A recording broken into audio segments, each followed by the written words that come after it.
From downtown Scranton, this is Northeast Current.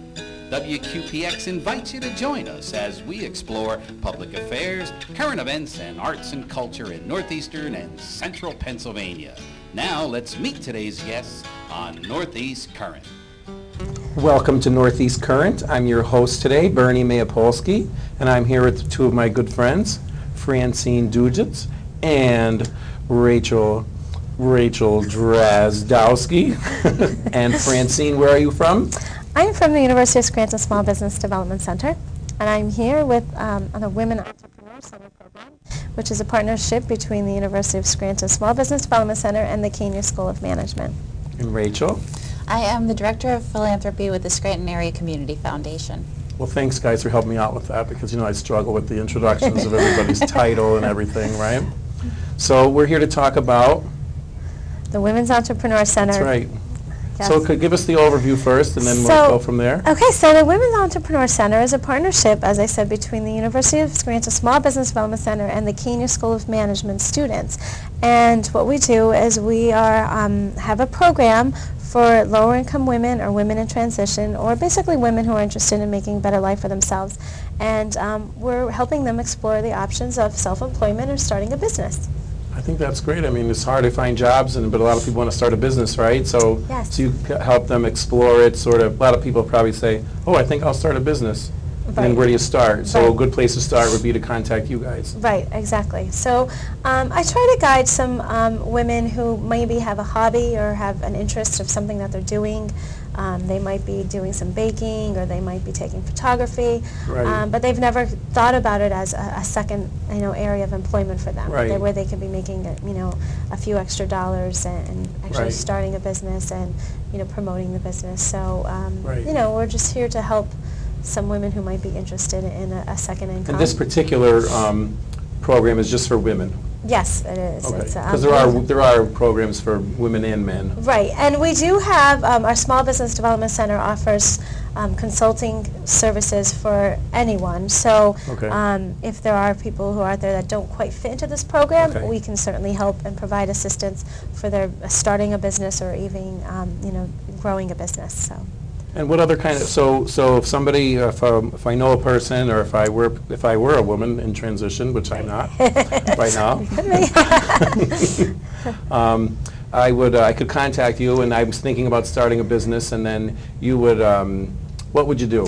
Okay, so we have ways of easing into the program is the way Okay. I look at it. We have a program called Coffee and Confidence, which we offer in the morning. It's almost every other month, every couple months. It's just we have women entrepreneurs that are in the community that come in as mentors and speak, Okay. just to give some women an idea of what it takes to own a business, all the trials, tribulations, and it gives them some confidence that maybe they are ready, maybe they aren't ready, but this is what it takes to own a business.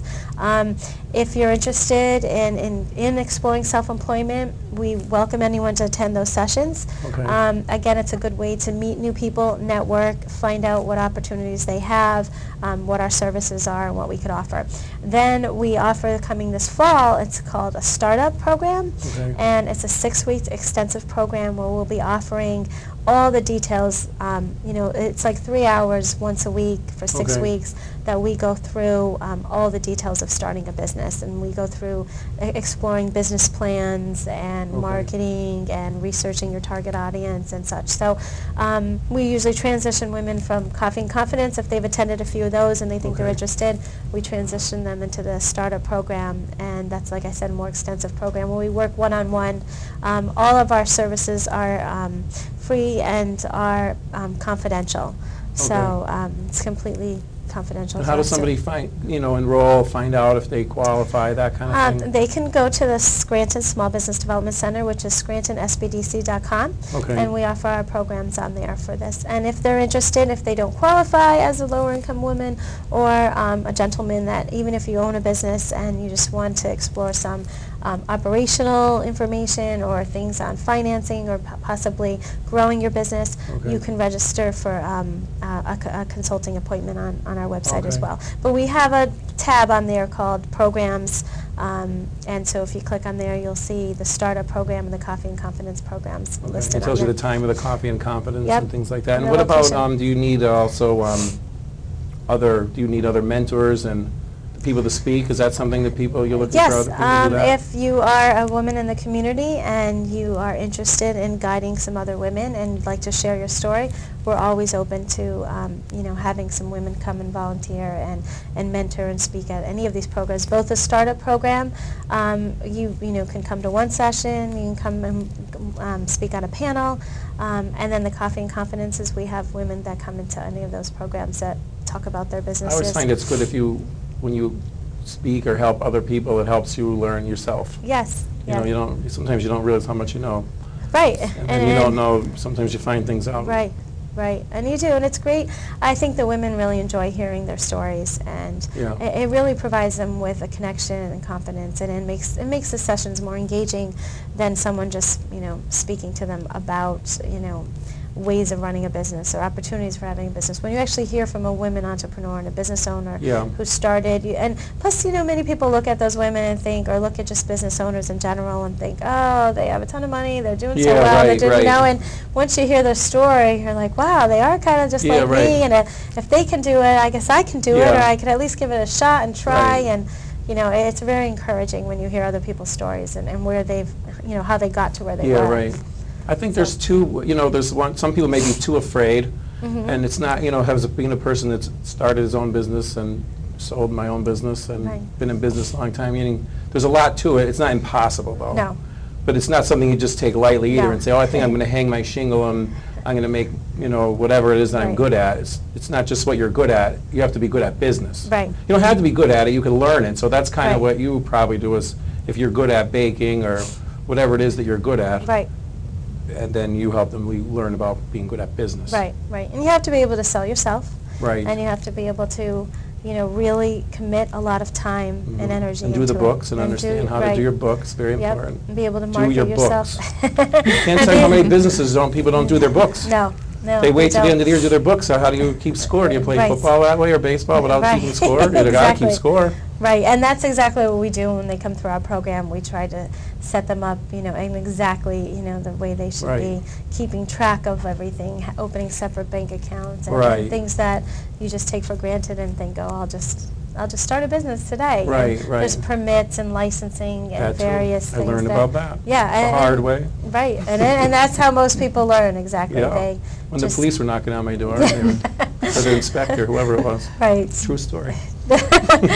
Sometimes people find a spot and they just immediately sign the lease and then Yeah. start running, and that's not the No. the Like, best for example, you opportunity. can't just bake cookies in your kitchen and think you could sell them to the public. It's Correct. probably not No. something that the health Right. authorities, they frown upon that. Yeah, a little bit. And Rachel, are you here just to talk? No, of course not. Rachel's here too because tell us why you guys are together today. Good.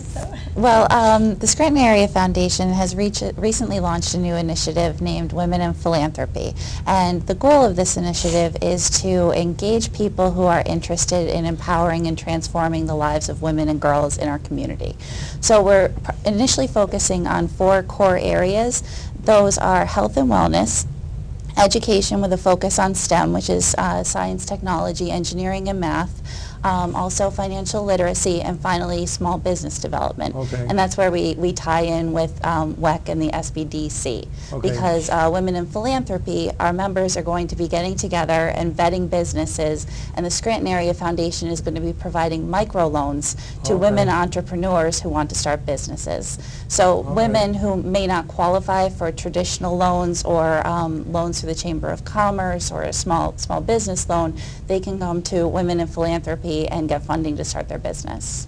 Well, that's great. And then so they could come, you could help them write the business plan and understand how much money they might need and that kind of thing. Yes, exactly. One of the key components of any client that comes through our department is working through your financials and doing a financial plan and coming up with budgets and finances and projected numbers. And so we do help the women coming through this program, and we can help them with a business plan and then help assist them into applying for the microloan All programs. right. And it must help for, the improvement process to know that they've gone through Absolutely. Some financial training and some business training instead of Yes. just somebody who wants to. And our members are members in the community, so they are business owners already. They're doctors, lawyers, professionals who are working in this community who have some understanding of how businesses run. So they're going to be providing mentorships to the people going through startup and sort of guiding them along the way and offering encouragement, words of wisdom, and they'll help them also through the application process. So when you say that your members, they're the ones who help explain that to me? Well, it's an initiative that's open to anyone who shares the vision of empowering the lives of women and girls in the community. So anybody can join. We have different levels of membership available depending on how involved you want to be in the initiative. And our members work together and form partnerships, make sure plans are being carried out. And, you know, all of our members are going to be voting on funding decisions. Okay. So it's a way for people to really engage actively in creating change. So these are people that are community-minded too. They're trying to Yes. help the community with. I think that's great. Yes, and exactly with this program, you know, women have the opportunity of changing not only their families but the whole community in which Sure, they live right. in. You know, Absolutely. so if we can help change a community and start a new business and, you know, maybe employ some other local women, Yeah. I think it would truly make a difference in their community and in our entire region. So I see a lot of energy here. You know, we just had this Scranton Maid Festival was last weekend, Yes, and there was a lot of that's people who had little, terrific. you know, small businesses right. that they were Mhm. making different things, and yes. you know, we have our friend who's opening a business now on the Yes. 500 block of Lackawanna Yes. Avenue, right? So that's Yeah. that's looking up. Yes, it is. Yeah, there's a lot of opportunities in the city, and I truly believe, I mean, it's come a long way in the past 20 years, and I Mhm. just see that it's definitely growing. It's on its way, so. This is part of the University of Scranton's mission, right? To help.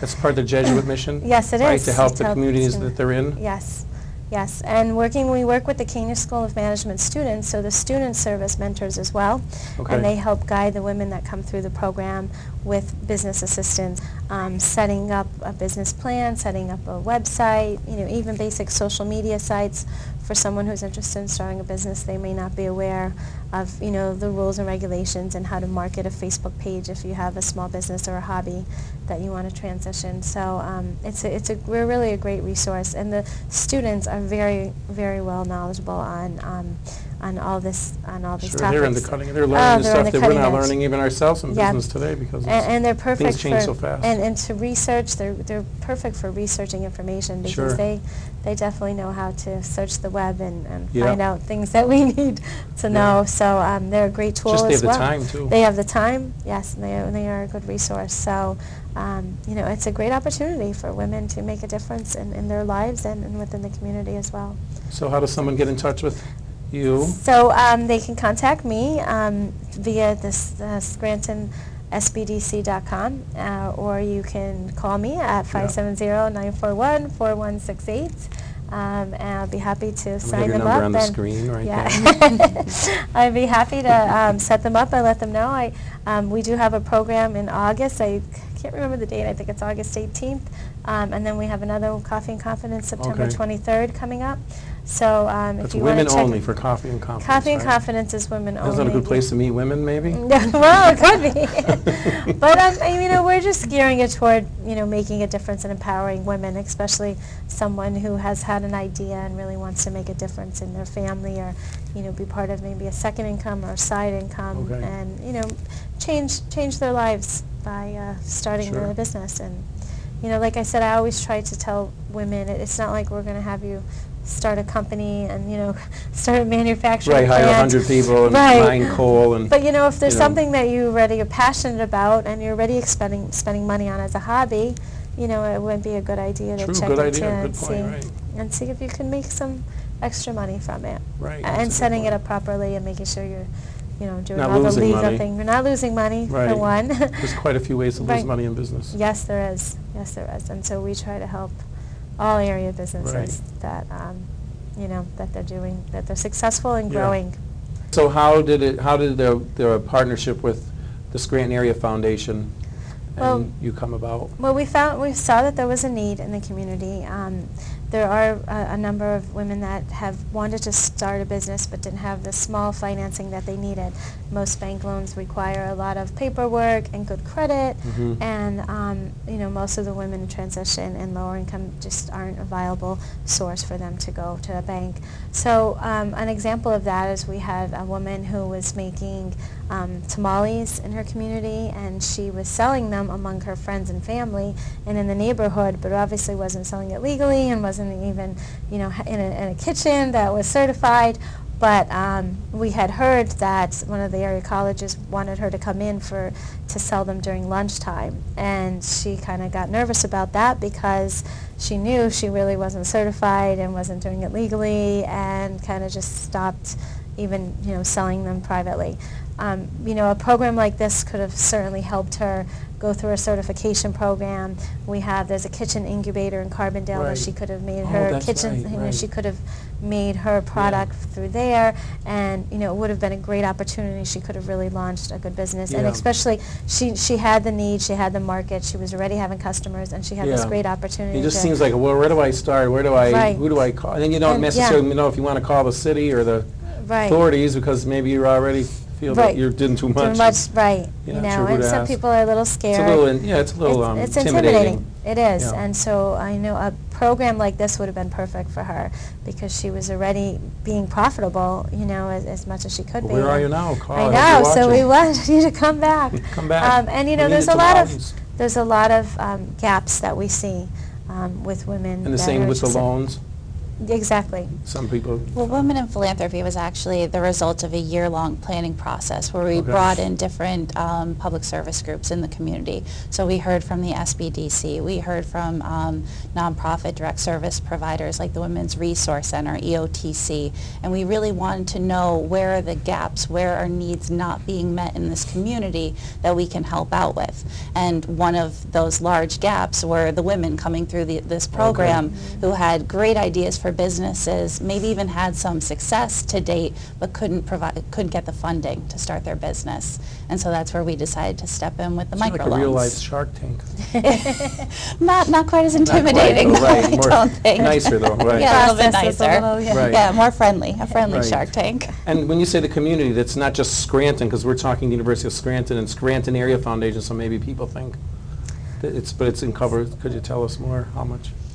Well, we're not limiting it geographically to Scranton or Lackawanna County. Okay. How many counties do you represent? We represent 8 counties, a small business development center. Okay. And we're willing to provide microloans to anybody who is going to be running a business in Lackawanna County, maybe lives in Lackawanna County, wants to open it outside of Lackawanna County. So there's really a lot of flexibility on our end too. Okay. That's good to know too, I think. And how does somebody contact? Should they contact you directly? Absolutely, absolutely. They can contact me at the foundation. It's Rachel Drazdowski. My website address is safdn.org, or we also have the Women in Philanthropy website, which is supportnipawomen.org. Oh, that's a good one. Right. We help businesses start, grow, and prosper. So no matter what level that you're at, you can call the Scranton SBDC and we can help assist and guide. We are a great source for resources or for research.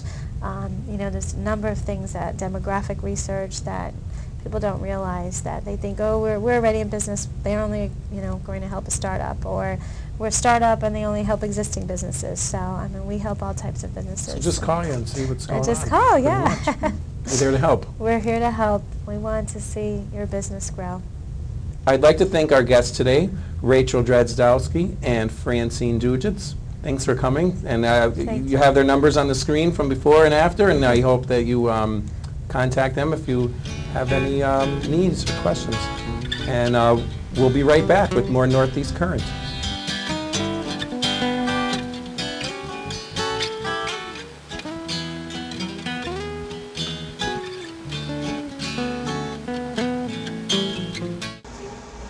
Welcome back to Northeast Current. I'm Bernie Mayapolsky, and we're here in the control room of ION TV. And today we're going to talk about gas prices. Consumers are enjoying low prices at the pump right now because we're producing more oil here at home, and the benefits of U.S.-made energy go beyond the pump.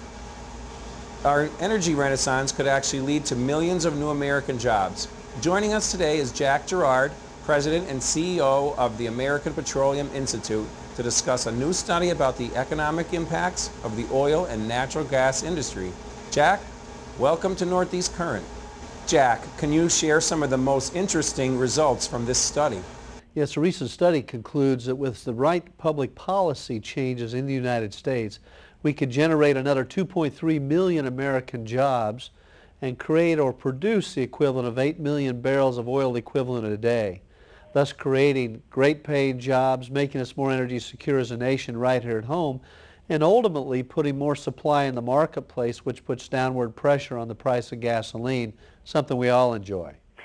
What policies need to be in place for us to see the economic benefits laid out in this study?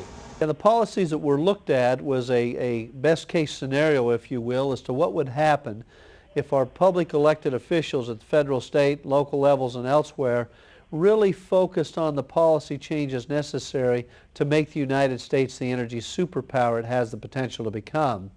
And so we looked at some onshore policies, some permitting policies, and other related policies such as ozone rules, etc. And what it shows is if we continue on our current regulatory constraint path, we could lose upwards of 800,000 jobs. But if we'll make the public policies to invite the economic activity, we could generate 2.3 million new jobs. So there's a stark contrast or a big difference between the current path we're on and what the potential opportunity is. We should also look at the environmental impact it has. Any comments on that, Jack? Well, if you look most recently, the EPA just a few weeks ago released a study, a comprehensive study that took them 5 years to do, which concludes that we have no systemic impacts on the groundwater as a result of hydraulic fracturing and horizontal drilling. That was a big issue in the state of Pennsylvania and elsewhere, and the EPA, the government regulators, after looking at this extensively, said it's not a problem. So I think it's important to go back to that science, to look at the actual data versus some of the rhetoric we're hearing from some, and really focus on the reality. And what the reality is, we're not the world's #1 natural gas producer, the world's #1 oil producer, the world's #1 refiner, and if we get these policies right, we can produce our own energy right here at home, creating well-paying jobs and making us energy secure as a nation. So we can protect the environment at the same time we produce the resource. Most experts will tell you they think the trend will continue where the gas price will be relatively stable, but the key indicator to watch is the price of crude oil. It's the #1 determinant and the ultimate price of gasoline at the pump. And so what we need to do is to produce more crude oil, and therefore the laws of supply and demand take over, and the more supply we bring to the market, the downward pressure it will put on that price. So we believe ultimately it's a big success for consumers, will further benefit consumers if we're able to create or produce the energy we have right here at home. Any last-minute thoughts for our viewers?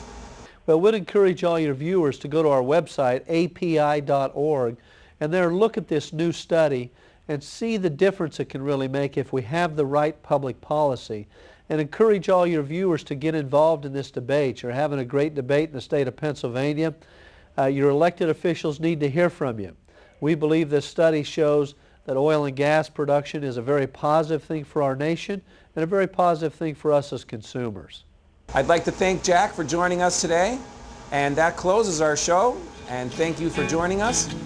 We'll see you next week again at Northeast Current. Studio A. I guess that's Studio B over there. So Jack, how's Cecil the Lion? No, it's Banana. Ready as I'm going to be. Welcome back to Northeast Current. Do Jets. Thank our guests. Oh wait, I'm sorry. Well, I'd like to thank our guest today, Rachel Rachel. I am your host, Mr. Cotter. I do want a gross Thank you so shrimp much. or somebody to do it from the places that they're from. Any comments on that? Baby seals, lions, any kind of things? Welcome back. Is it the end of the show?